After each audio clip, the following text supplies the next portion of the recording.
Hey guys, welcome back to 30th Century Reverie Media. I am Kay. Let's go June reading wrap up. A bit overdue, but we're gonna go for it anyway. Uh, Try keep this one more brief than some other ones. The first book I finished in June was The Edwardians by Vita Sackville-West. I mentioned this actually in my last reading wrap up because I finished it at the very beginning of the month. I absolutely loved this. Vita Sackville-West is incredibly underrated, I feel, within kind of the popular zeitgeist of classic literature readers at the moment. Would absolutely recommend if you like anything surrounding the themes of cultural and societal shifts. This is specifically about the more um, aristocratic and lord ladyship um, decline, moving from the Victorian into the Edwardian and modern period. So if something like Howard's End by E.M. Forster appealed to you, this is like an amazing twin book. Super recommend. Next thing I have finished recently is all of the Lord of the Rings. Finally, I have been listening to the audiobook narrated by Andy Serkis, um, maybe pronounced that wrong, who is, of course, the actor and voice of Gollum. I would 100% recommend those audiobooks. Oh my god. He has different voices for every character. He sings all the songs, which add such a richness to the story. And I don't need to really go into detail because I feel like everybody knows what's the deal with Lord of the Rings, but I will say I absolutely enjoyed my time in Middle Earth so much.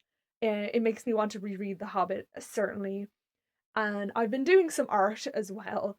Um, just practicing portraits, doing the actors from the movies. So yeah, having a great time with that. I definitely am more of a Tolkien fan than I have ever been. This book is If on a Winter's Night a Traveller by Italo Calvino. I don't want to talk about this book at all because I made an entire video titled How Italo Calvino Predicted Book Talk's Trope Problem. This book is amazing, definitely one of my favorite reads of the year. Wow. And as you'll see later, it kind of got me started on the other Italo Calvino books I read this month. But before we talk about him more, we need to talk about one of my other favorite authors, Franz Kafka. I finally read America, and now I can say I've read all of his novels. Which means I should just work through some more of his shorter fictions, maybe have a look at his letters, but I'm still on the fence with how I feel about all of his private correspondence being published, letters to Milena and stuff, but we'll see. Anyway, what did I think of America? Unfortunately, it's an incomplete novel, but it has so much potential, and I really, really enjoyed the complete part. Didn't like the last chapter though. So, what's it about? Thematically, anyway, I felt it did an excellent job at illuminating the predatory and exploitative hierarchies within capitalism and how expats struggle to find work and are supposed to be grateful for even the shittest conditions and remain content to be overworked.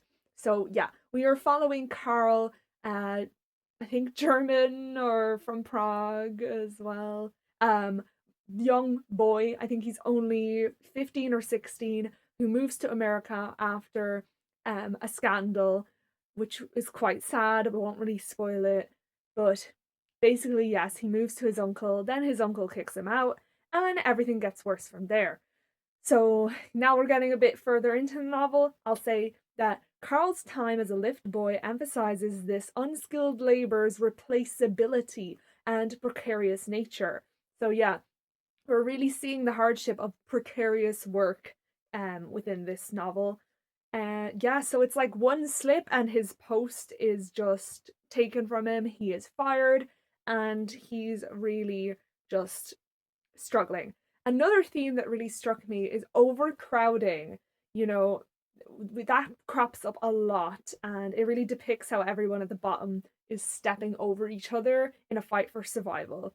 And yeah, I really hated the last chapter though. I feel like we needed so much more of the story to actually get there. It ends up feeling really surreal and it's like a shoehorned happy ending, sort of. with that didn't have any of the build up. So there was no real payoff. It was very jarring. Um, but I loved this overall. It's just I wish it was finished. The castle, for example, works the way it is. I feel like it being unfinished added to it, whereas this being unfinished just really sullied the rest of my experience with the completed chapters beforehand. America by Franz Kafka.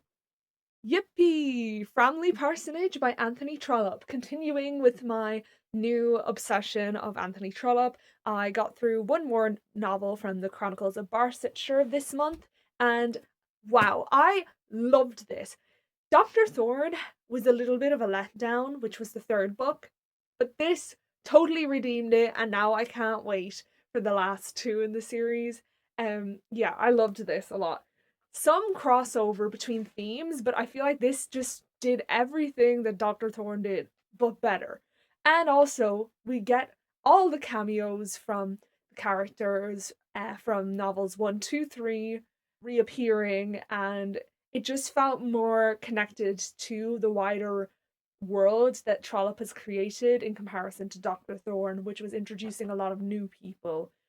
But those people do continue showing up here, such as one of my absolute favorites, Miss Dunstable. So, woo. Basically, the plot is that a character called Sowerby is sending Mark Roberts, the parson of Framley Parsonage, towards financial ruin through some double crossing, not being so honest, etc. Found the romance between Mary and Lord Lufton quite compelling. You know, we had that same need for motherly approval that was in the Dr. Thorne plot lines, but this time it was just done much better. Lady Lufton was very entertaining, if not a bit of a frustrating character at times, but you know, with intention, not that it was not pleasurable to read or anything. What really stuck with me out of this is the Mr. Crawley plot line, which, you know, we see this man who really struggles to accept charity out of pride, but also out of kind of justified jealousy and envy um, for the other characters being a lot more well off than him. But then it also allows us to see the kindness of Mary as she goes and takes care of his children when his wife is sick and such. So I don't know, this is just such a sweet novel to me. It's so relaxing to just to switch off my brain and enter Trollope's domestic world with people who just feel so real. So yeah, absolutely love, but I can't recommend it unless you read the other three books, because that makes it far better. Anyway, that's Framley Parsonage by Anthony Trollope. So, more Calvino. So, I read Invisible Cities, which is a weird one. It is basically a series of conversations between Marco Polo and Kubla Khan, um, in which Marco Polo describes fake or fictional cities. Yeah, so there's not really a cohesive plot here. I would describe it as walking through a dreamscape of place and disembodiment. It's a confusing reading experience, but I picked up on some inclination towards commentary on modern cities and extreme juxtapositions that lie within them, such as, you know, wealth disparity, some neighborhoods being really posh and clean, some neighborhoods being really filthy and full of working class people, etc. So there's this undertone, to me at least, of struggling workers, commerce, and trade. But we're also seeing as well just a philosophy of what a city is. Every single city that exists is there for a reason. Settlements don't just appear out of nowhere. Easy example to illustrate that is that a lot of cities are along the coast because it was advantageous for defense and trading. So yeah, it's definitely one that you would need to read multiple times, probably. I mean, I annotated a lot, but I still feel I'm missing something. We'll see. Invisible Cities by Italo Calvino. Realizing that I forgot to hold this up in the thumbnail, but this is The Vicar of Wakefield by Oliver Goldsmith in an absolutely stunning Macmillan & Co. edition. gorgeous illustrations throughout the entire book with golden gilded edges, and there's a cool little note from someone who owned this book in 1891. Uh, Extreme major thanks to my wonderful boyfriend for buying me this for my birthday earlier this year. Hee. Wonderful edition of book aside, I will say that the main reason I was really excited to read this is the fact that it had a prevailing popularity throughout the 1800s and the Victorian era. So it was originally published in 1766, I believe. And the reason is that there's a statue of Goldsmith outside Trinity College, Dublin, which I attended. So yeah. Okay, so this is about a test of faith and whether or not the vicar can maintain it while worse things after worse things keep happening, like Murphy's Law, as in, oh no, what could possibly go wrong now? Well, something will go wrong. So yeah, the characterization was very weak, and I did not like the vicar that much, but I understand why this novel's popularity was so enduring throughout the Victorian period, as he upholds many of the values that they held at the time. He judged his daughters for being vain quite a lot, and I was not a fan of that. Yeah, so like, as I said, this is very like prim and proper for the time, so it's not exactly going to be progressive for women, but anyway, everything works out for them in the end, which is nice. And yeah, the elopement panic, it was interesting to read about because it crops up in a lot of stuff throughout the 17 and 1800s. But yeah, it's just like we see, oh, victim blaming time, especially in this case, the man in question is kind of the bad guy. But yeah, it was a very interesting read, and because of the illustrations, I had an amazing time reading it. I just feel like it's not 100% necessary to read unless you are really into classics and Victorian culture and society from a curious perspective. But yeah, The Vicar of Wakefield by Oliver Goldsmith. Guys, I finally did it! Sense and Sensibility by Jane Austen. This is the 6th Austen novel I have read, meaning I have finished all of her major works. I still have like Lady Susan to read and stuff, but we'll just, celebrate this accomplishment for now. I loved this, okay? So, maybe some of you also watch Katie Lumsden, who is the lady behind the Books and Things channel. Well, I was watching a few of her videos about this, so I just want to give a shout out to her, even though my channel's tiny. Simply because I think she did a really good job at contextualizing some of the potential authorial intent that I may have not fully thought about without listening to her. So, cautionary tale slash satirizing of sensationalism and sensationalist novels in a sense, because Marianne is supposed to not behave so melodramatically, right? We see that reason is the way to go, but not cold reason. But my favorite scene though, so spoilers, is the turning point for Marianne where she realizes that she has really hurt her sisters and that the self-destruction would have really, really hurt them. We're ultimately convinced in the end that sense is the correct path as long as we don't bottle up things like Eleanor does. Edward Lucy plot line, because the outcome meant that they were actually incompatible in terms of integrity and honesty, and the characters felt very real in comparison to Mansfield Park. So I might have to reread Mansfield Park because it's my least favorite Austen at the moment. Yeah, um, very popular novel, obviously. I would say it's kind of in the middle of my ranking, but yeah, the characterization was wonderful, and that's really something I missed after reading Mansfield Park, where I didn't really connect to anybody. So, Sense and Sensibility, Jane Austen. Oh, I have The Baron in the Trees by Italo Calvino. I finished this in July, but I would rather just group all the Italo Calvino books I've read into this wrap up. But again, I loved it. Oh my god, he's so becoming a new fave author for sure. So the first 50% of the book was peak. literature for me. I had the best time ever. Essentially, this plot is about the Baron Cosimo, who kind of rebels against his family after an incident in which he is served snails and he doesn't want to eat them, and he goes to live in the trees, and he never comes down. Yes, Calvino's imagination is just really something else, man. I'm just like, how did you even think of some of this stuff? It's a very playful novel, and it's told from the perspective of Cosimo's brother. So the tone is actually one of almost myth, parable, fable, and yeah, it's just a very fun read. The purpose of the themes of escaping responsibility and forging your own path are very touching and, in a roundabout way, very inspirational. There's just too much to unpack, though, I feel, but I still wanted to give it a mention.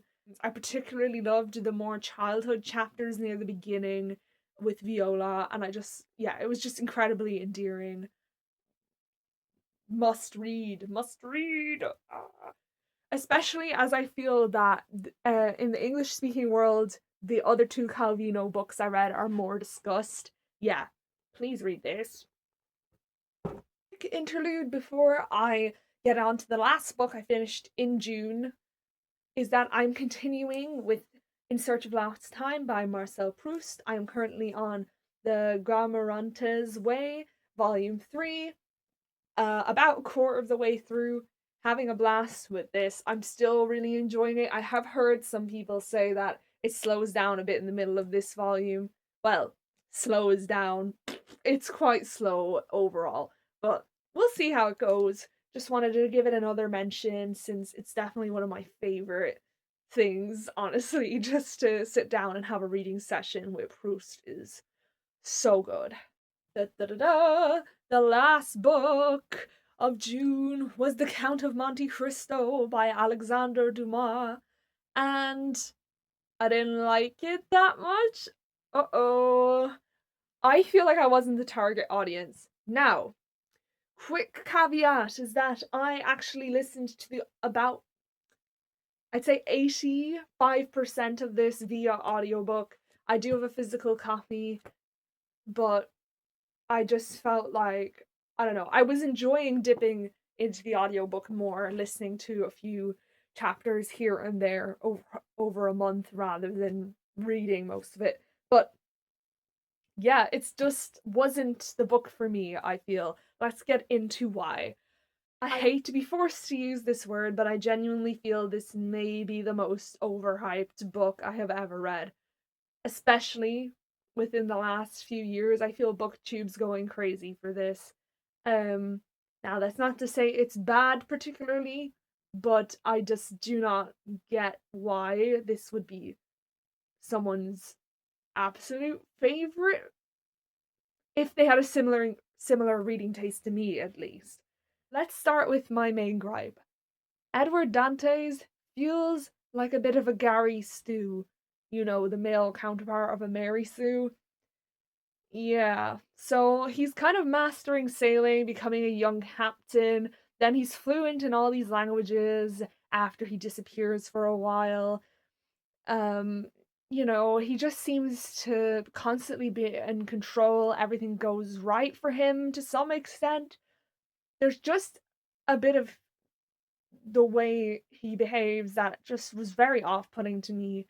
And like I said, it's like the plot is bending around him. Now, yeah, he's pulling the strings a bit, but that's not really my point there. Now, not to mention as well, he literally has like a slave girl slash daughter. Yeah. In terms of pacing, the Luigi Vampa section was far too long. So were a lot of the repetitive scenes with the paralyzed man. I forget a lot of the names already, lads, I am not gonna lie. But yeah, it wasn't for me overall, but I'm glad I took the time to, you know, listen and get my own opinion instead of just avoiding it forever, I guess. But yeah, it took find this the most compelling thing ever. It was entertaining, but it wasn't mind blowing. But it also wasn't, you know, so gripping and suspenseful that I felt like I couldn't put it down. It really was just pure habit that got me through this since I tend to listen to audiobooks at specific times, like walking to work or something. So yeah, I won't even bother saying anything more about it because I don't want this video to be too long. So thank you so much for watching. If you made it to the end, please share something you've been reading in the comments if you wish. I hope you have a lovely day. This was my June reading wrap up. 30th Century Reverie Media. Thank you for watching.